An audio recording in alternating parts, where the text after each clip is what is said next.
Welcome to the One Question Leadership Podcast. This is Anissa Barbosa, an assistant district attorney in Uvalde, Texas. My involvement in NCAA leadership development programs as a student athlete and as a young professional have no doubt prepared me for success in my legal career. As a softball student athlete, I attended the Student Athlete Leadership Forum. This transformational opportunity taught me the importance of collaboration, self-awareness, and service. And from that, I was inspired to pursue a service-oriented career in the law. While in law school, I was selected for the postgraduate internship program at the NCAA National Office. I had a front row seat to historic changes in events in college athletics, such as the evolution of name, image, and likeness, and the NCAA's response to COVID-19.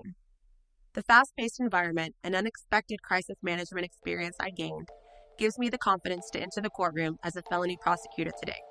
Enjoy the episode.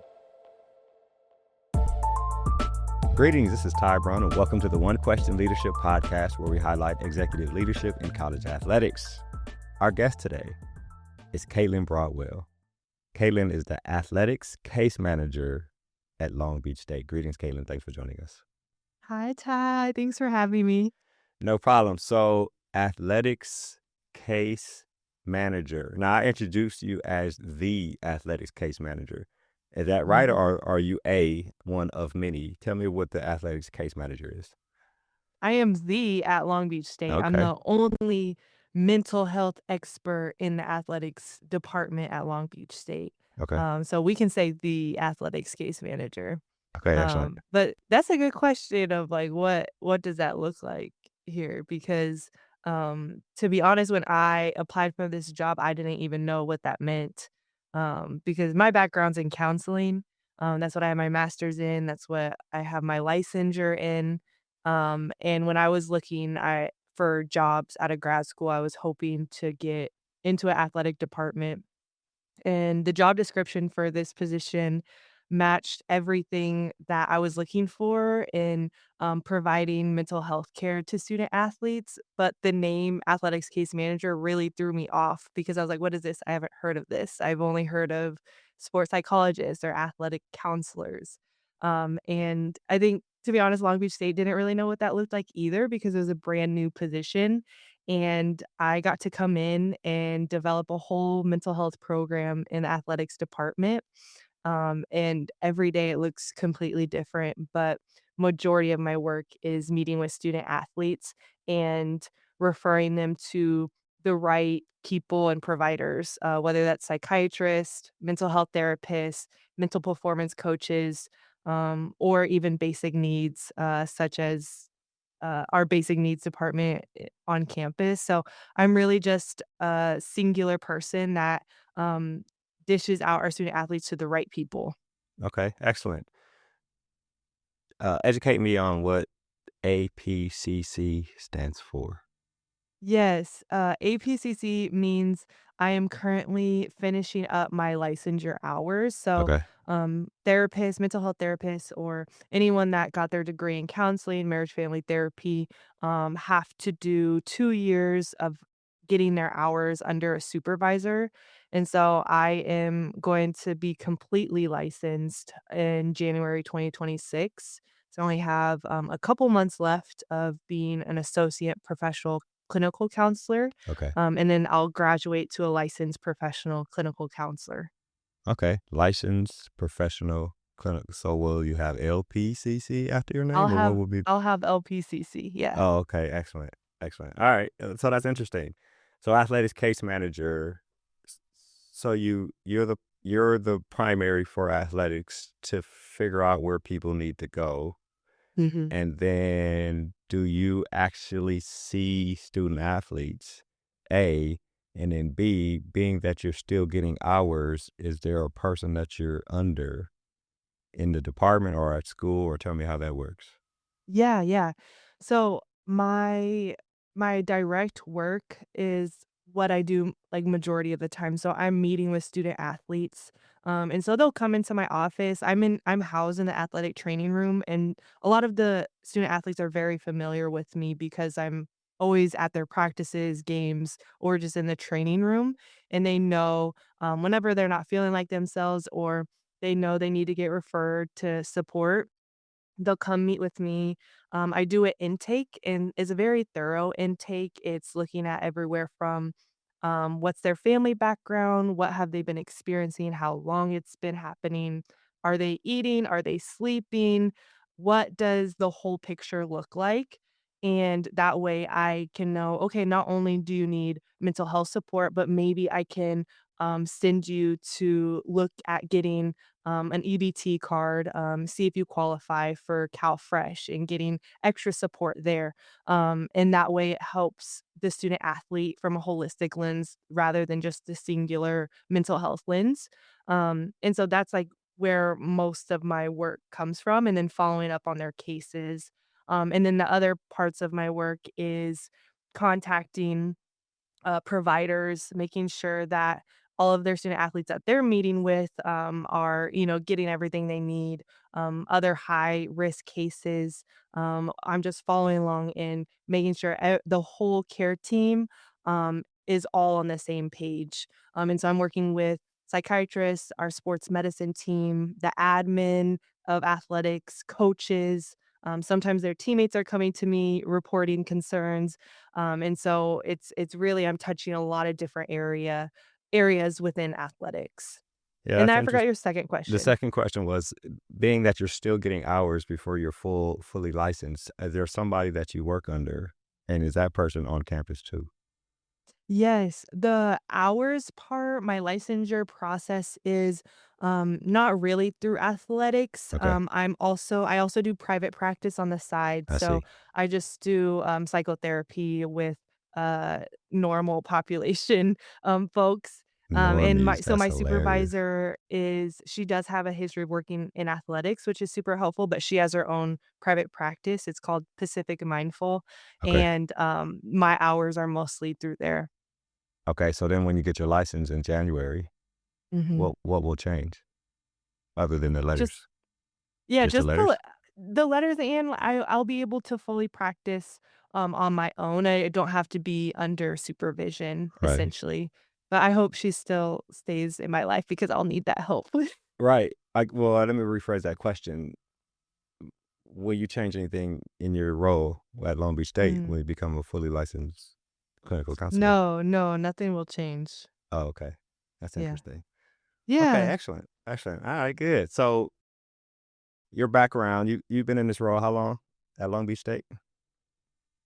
This is coming up 3 years now. 3 years at Long Beach State. And when we're in a Mhm. role after a year or two, we kind of get into our groove in terms of, how we want to present ourselves and our philosophy on what we're doing. Your background, uh, volleyball, transferred a couple times, grad transfer, I believe, and Mhm. then dealt with the transition with what I call athlete identity syndrome a little bit. Mhm. I've kind of found in talking to a number of different clinicians, for example, I talked to Dr. Stephanie Coakley at Temple, and I think Dr. Lakeitha Poole, who's I believe a mentor of yours, Yeah. in terms of like the identity crisis that athletes go through when they finish playing. And I tend to think that it's not emphasized enough on campuses. The student athletes at Long Beach State are lucky to have someone like you there who actually seems to make this your top priority with them, the transition. But a lot of us athletes, we figure it out, graduating, and we got to figure out who we are and what we do in the world, how who we are applies to what we do in the world. So I wonder, is it just your experience that made this important to you, Mm. or like, growing up with athletes, a bunch of different athletes, did you see them and that helped to have a passion for this specific subject, which I have called athlete identity syndrome? Yes, I love that term. I think it should stick. Okay, use it Um then. Yes, it's so real. So, I actually oddly became passionate about this little niche in the athletic space in 2016. So, I wasn't even close to finishing up my college career then, but I was living with 16 college volleyball players. There was an internship in California where we got to train and then work on the side. And it was 2016. The Rio Olympics were about to come on that summer. And in California, the women's national volleyball team was training in Anaheim, and they had about a few weeks left of their training. And just a few weeks before they shipped out to Rio, they did their last round of cuts. And our one of those athletes that got cut ended up moving in with 16 college volleyball players to continue training while she kind of figures out what's next. And I heard her story of how, just like she was about to go to the Olympics and reach her dreams, and just 2 weeks before, it just, like, got cut like that, and they gave her a trash bag and said, "Put everything in your locker in there and, like, good luck." And I was like, "Wait, that's it? Like, you've trained your whole life, for it to be taken away like that?" And that completely opened up my eyes to how devastating that transition can be for athletes. And so then all throughout college, I started researching it with every like research paper. In grad school, I started doing it. And then I had my own transitions. I retired, or I thought I was retiring from indoor after my 4 years of competing, and then decided, okay, I'll go play beach volleyball. And then retired from a whole different level. And I got to experience completely different transitions, and that's where I started developing programming for student athletes on preparing them for life after sport. And now it's kind of turned into what I do here at Long Beach State with our student athletes in many different capacities. One of them being the podcast that I have, Hanging Up the Jersey, where I just interview folks sharing their story about how they transitioned, because we need that representation of you're gonna be okay, like, it's really hard. This is, like, what they had to go through, because of their story, but then most of the people I've interviewed are thriving now, and, it's not, a crisis at that point. And so that piece really gives students hope. That's my goal anyway. And then, with Long Beach State, I started off doing, a program called Life After Long Beach. It was really just a 2-hour workshop for our senior student athletes, and our our our athletics department has been building out curriculum, or courses for our student athletes. So we had a freshman year course that's been going on for about 2 years now. So all of our freshman student athletes take this course. They get 1 credit, and it's basically like how to survive in college. And then last year, or this past year, was our first year we rolled out the senior student athlete course. Um, and as we were preparing, they were like, "Can we basically use what you did in the workshop for the curriculum?" And I was like, "Well, like, I'm writing a book, so it's, like, gonna be a whole book and curriculum." And they're like, "Perfect, can we use that? Like, finish that up this summer and let's use it." And so now it's a whole class, and I get to teach some of the classes. Other classes, we let experts in whatever topic teach on that. But we get to have conversations about their identity, multiple identities besides their athletic identity, and what they're expecting, and the grief that they're already kind of preemptively feeling already about saying goodbye to sport. So it's turned into this big thing, all because I was just like really feeling for this girl that just got cut from the Hmm. Olympics back in 2016. Yeah, no, that's excellent. That's actually very excellent. So, being as that there's a curriculum now, I imagine, can you identify one or two or three things that I guess student athletes could do and or institutions can do to prepare student athletes as they arrive on potentially the end of their uh, athletic career? Like, are there things that are in place? My thoughts are, help people understand what their core values are, so at least they know who they are. You're probably Hmm. still going to deal with some type of grieving no matter what, because the competition is gone. But Yeah. it's easier if you kind of know who you are. Are there one or two things that you feel like should be in place, or the athletes can do, or institutions can put in place? Yeah, on the athlete side, Hmm. there's so much research that talks about how they can help themselves prepare for life after sport. And some of the key tasks that I've found that kind of line up in a lot of the papers is talking about building a community. And because athletes, like, I'm sorry, all throughout my life, athletes have only been my friend. Like, my teammates are my friends. And when that is gone, you have to learn how to make friends, and that's really hard. And so building a community outside of athletics, outside of your teammates is really, really critical in like their transition. And so my biggest advice is always having my student athletes get into hobbies and activities and social circles that aren't surrounding their sport. So whether that's, if they have a music interest or an art interest or they want to play other sports, it's tapping into those areas. So it separates themselves of I'm not only a volleyball player, but I also love to play pickleball. I also love going to concerts and spending time with music and nature. And so it really expands their identity. So that's not their sole identity. And when, that's over, it's not as crushing because they have other interests and hobbies that they can invest their time in. Yeah, that's excellent. That's similar to what Dr. Coakley told me when I had her on the podcast. Similar thing, right? You start helping them find interests that are outside of the sport they play while they're still playing so that it softens the landing when they actually transition. One of my thoughts, and I don't know if anybody agrees with me, but one of my thoughts is when Tom Brady was going through his issue, right? A lot of people talked about the divorce, which was probably weighed on him a lot. But I think a lot of the issue at the time was him trying to separate from being a star athlete at a high level who had just won the Super Bowl, and now I'm being asked to retire. Mhm. And he had been playing at a high level probably since 7 years old. So this is 30 some odd, 32, 33, 34 years playing at a high level, winning, especially at the highest level. And now I'm supposed to just give it up, which is hard to do.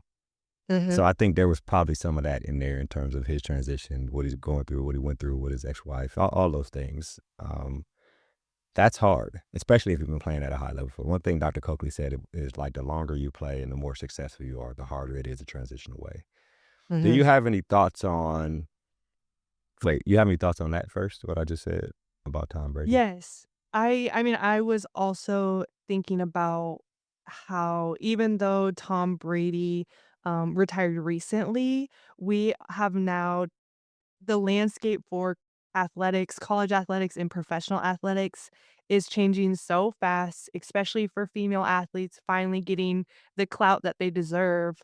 Um, but with that, the success, and the benefits of being at such a high level makes it 10 times more difficult than transitioning earlier on, and that's, like, part of my story too because I first retired from indoor volleyball from a D2, where no one really cared that much that I played at Colorado State Pueblo. My friends were proud of me, but it wasn't something that a lot of people really looked up to. But as soon as I went to LSU and played beach volleyball there, that completely shifted how I viewed myself and that identity, of being an athlete got so much deeper, and so that's why that transition was so much harder for me because I was getting all of this attention from people who even though I played the past 4 years and did really well, now that I'm at LSU and it's a well-known, really well-established athletic school,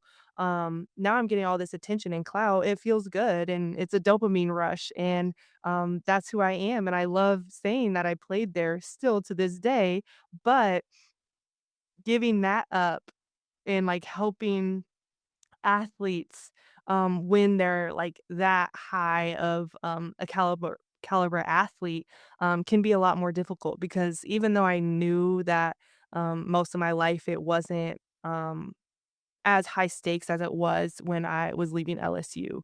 Mhm. So that I totally I can't comprehend the level that professional athletes like NFL or NBA players that have that, are able to let that athlete identity go. Yeah, yeah, that's tough. So one thing I've been uh, mulling on over the last couple of years with this athlete identity syndrome is that a, like you just mentioned, high profile athletes, male or female, have to deal with this separation no matter how well they did or what school they played at. But Mhm. now, when you're high profile and you're getting money in college, to Mhm. me, it seems like the separation is even more enhanced and exponential because A, I got this regular thing that I'm separating from, but now I got to go find a job that's going to pay me probably one third of what I was making when I was in college as an athlete, which Mhm. sounds crazy to say. And Mhm. so now that's not available to me anymore if I haven't put things in place and done things right. So I wonder if you have any thoughts on that aspect of where we see in terms of high profile athletes in college. Yeah, and that is exactly what I mean by the landscape is Yeah. changing, is there's dollar signs now Yeah. included where at least for female athletes, that wasn't the case earlier on, but now we have NIL, which is completely shifting how college athletics works. But yeah, these students are getting money for every post they post, and the view count and the engagements are huge when they're posting about their their like successes on the court, pool field, whatever. And then when they retire and they don't have those highlight reels to be posting on Instagram, TikTok, they're not getting as big of an engagement because their following is future student athletes or athletes that want to be like them, fans. And when the fans see that they're not posting their highlight reels anymore, the engagements go down, self-worth goes down, money goes down coming from TikTok, Instagram, and yeah, they're not getting, um, deals with local or, like, big brands because they're not playing anymore, and so that adds a whole 'nother layer that I think not a lot of people are talking about, so I'm really glad you brought that up. Yeah, it's probably even bigger than what you've talked about because now people are getting money and NIL is not a part of the conversation. Mhm. Or it is, but it's really not. It's almost like when I was going to school, it was under the table, but now the Right. conversation is like, look, 325,000 if this offensive lineman comes here to play football.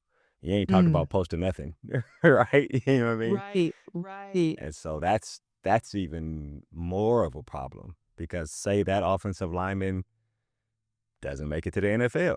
Well, now go Mhm. get a job, regular job, right?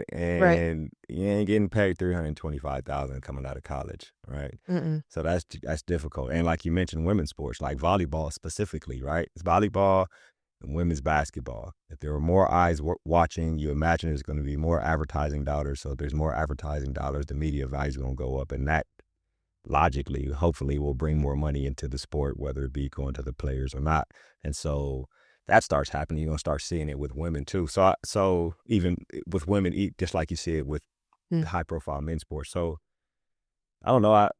I don't know what to do with it. My job I've taken on to just educate the masses and talk about things. You actually have done Mhm. research on this thing, this thing that we've coined as athlete identity syndrome. And I wonder, Long Beach State, I guess the power sports are like basketball, men's volleyball, maybe water polo there.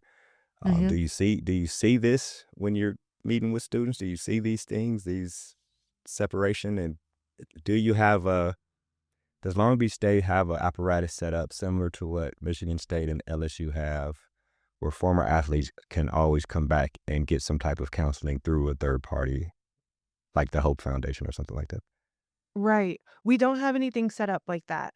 But, back to the original question of do I see this, I think the transfer portal, the COVID extra year, I think they're talking about changing how junior college Oh yeah, transfers right. count towards eligibility. All of this, has been actually really incredible to watch because I'm watching some of my student athletes that are in their 5th or 6th years of playing, still trying to scrape and find a way to get one more year, despite maybe their body not really needing another year, like, their body's like, "Please let me, like, retire," Yeah, right. um, because of their identity, especially in social media, especially because they're getting money and Hmm. NIL deals. They're not wanting to retire. They're not ready to transition. They don't want to step into the real world. And how can we blame them? Like, there's so much that they get out of it. But it is really hard to watch because now that I'm on the other side of experiencing life after all of that, I'm like, there's so much more that we can be doing and tapping into, and like you could be exploring about yourself. That I think it's like stunting their identity Oh, growth okay. at this age. That makes sense because I'm trying to stay, which I probably, if I was getting money, I was a walk on at Michigan State and there wasn't any money coming my way. But if I was getting money, yeah, I'm gonna probably, if I didn't think I was a professional athlete or if I was in a sport where professional athletes seem to get paid a whole lot, yeah, I'm definitely trying to Mhm. stay this extra year so I can get this extra loot, which is super Totally. interesting. I'll ask you a couple questions and we'll wrap. First question, I want you to tell me again, because I don't remember your answer. What should organizations be doing? You mentioned helping them find hobbies and find other interests. Mhm. Mhm. Does that mean like getting them involved with student organizations on campus? Like, because a lot of times, like you mentioned, athletes don't have time, and coaches sometimes aren't about you getting into other things because that takes away from what we're doing here. Is there a Mhm. formalized way that you do it at Long Beach State that if there are any other administrators or mental health and well-being professionals listening to this podcast could take and put in place? Yes. I A lot of universities do a great job of bringing programming to their student athletes, whether Okay. that is career nights or resume building workshops. There was so much education on the financial aspect of what happens to you after sport, your job piece. And so it's really just adding to what's already there. You Universities already have the funding to bring these programmings in for the financial aspect of transitioning out of sport. So it's also adding the emotional side, the physical side, the just overall health and wellness piece to the transition. And at Long Beach State, we now have a whole class that senior student athletes Oh, yeah, it's will a be class, right? taking that help prepare them for life after sport. And that's a semester long. We get really in depth, but I I think like that if idea. that's not possible, universities are able to do workshops or other programming. And I think simply just talking about it, bringing alumni in to share their experiences, it has been really impactful for us. And so there's really cost efficient ways to be addressing this need. And the NCAA has also pointed out that this topic is needed um, to be had like with that student athlete population in their recommendations for D1 universities. And so this is a topic that is important and is being talked about right now. Um, and I think it's really easy to add into the programming that's already built for student Right, but athletes. there's something you said there I think is important, and I don't know how many schools do it. Maybe this is something that all schools do. I don't know because I haven't worked on campus. But most schools bring people in to do workshops, etc. A lot of times it's the one, they may have different things throughout the semester or through the year. I don't know how many times somebody repeats. But a class, on the other hand, it's a mandatory class? Is it a part of their mandatory education for them to graduate? To your senior student athlete, you have to be in this class? It's not mandatory, but mandatory. Yeah, yeah, no, highly recommended. We'll say that. Yeah. So I think that's excellent, right? Because it's a whole semester worth of Mhm. things that focus on this. I think that's an excellent idea. A class focused on Yeah. senior student, and this is all. I'll be in there with swimmers and basketball players and all this kind of thing. Yeah, I think that's Yeah. excellent. Yeah. My last question here. So you mentioned that the curriculum for the class, they use your curriculum there at Long Beach State, and that will be a book available to people. What is this Mhm. book called? How is it set up? Is it a straight read? Is it a workbook? Talk to me a little bit about this book. Yes, so hanging up the jersey, the workbook, Okay. it is a workbook that really touches on different areas of the transition. The different areas being what to expect physically, so how your body changes, how your nutrition changes, how you don't have access to athletic trainers at the snap of your fingers anymore. It talks about emotionally, so the grief, the piece of like, how do I cope with all of this? And then talks about the financial piece. So it gives little tidbits of how to financially prepare and plan post athletics.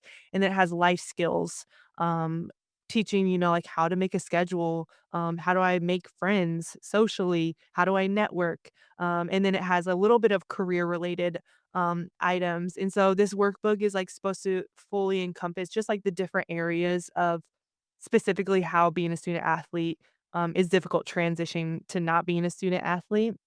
And it's a workbook. So, you read about the topics and the research that states like what student athletes experience usually in that specific area.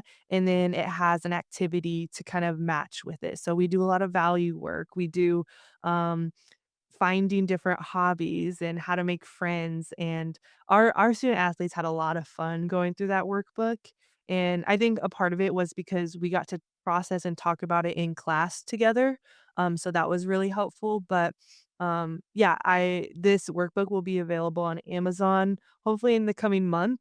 I wish I had an exact date, but yeah, the goal is to get it to anybody that is ready to transition, is about to transition, or already has transitioned out of sport. Okay, excellent. So your podcast is called Hanging Up the Jersey, Mhm. and the book that will be published soon is called Hanging Up the Jersey, the workbook, right? Yes, yes, correct. Excellent, Caitlin. This has been an excellent conversation. One thing I do appreciate is offline, I asked you about college athletics and where are you in terms of your career? And you said, well, college athletics isn't primary. What's primary for me is student athletes. And that shows the passion you have for what you do. And I really appreciate you joining us here on the One Question Leadership Podcast. Awesome, thank you so much for having me. Yes, ma'am. That was Caitlin Broadwell. She is the athletics case manager at Long Beach State. And of course, I am Ty Brown with one question. And keep in mind, the role of a leader is to create and maintain an environment that people want to be a part of. And as always, be better tomorrow than you are today.